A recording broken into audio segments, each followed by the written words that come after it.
Mr. President, Excellencies, the 2030 Agenda for Sustainable Development was launched 1 year ago from UN Tribune with a pledge that no one will be left behind. With this statement, the UN member states committed to address the consequences of a migrant crisis which was already leaving millions stranded. Yet forced displacement has since then only increased, with a staggering 300 million international migrants, refugees, and internally displaced persons registered this year. Against this backdrop, conflicts and insecurity in parts of Africa and the Middle East continue to drive mass exodus, and the death toll of migrants crossing borders continues to climb.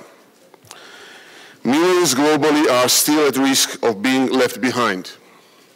Excellencies, the burden of forced displacement has not bypassed Georgia.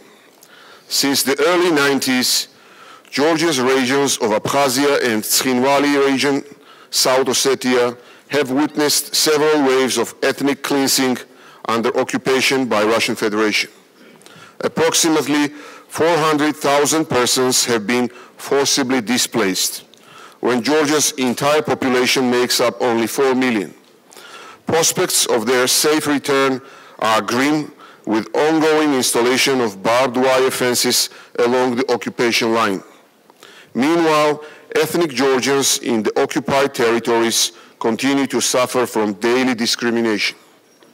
It is simply not possible to turn a blind eye to this and to what is going on worldwide. In this struggle, Georgia is committed to pulling its weight.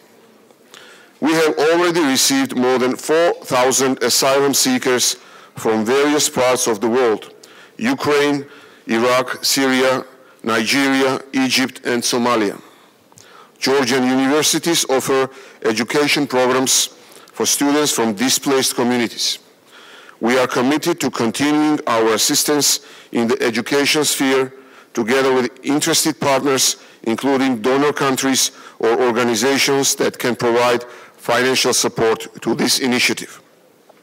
The International Organization for Migration, Office of the UN High Commissioner for Refugees, and other international agencies have made immense efforts to alleviate the plight of victims.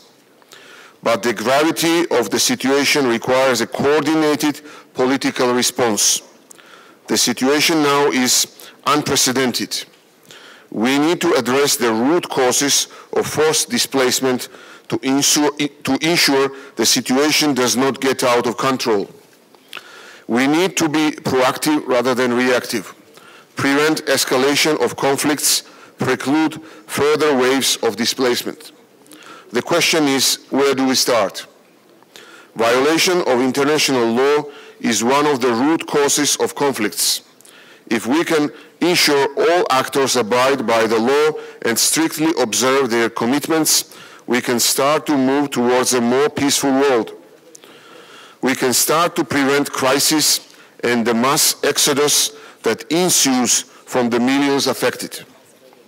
At the Istanbul World Humanitarian Summit this May, we committed to promote a new approach and support the emergence of safe, dignified, and durable solutions for refugees and internally displaced persons. The right to safe return is a basic human right, and it must be guaranteed irrespective of political differences. Let me reiterate in closing that Georgia will continue to contribute to international efforts in addressing large movements of migrants and refugees, regardless of our small size or our own security challenges. I thank you.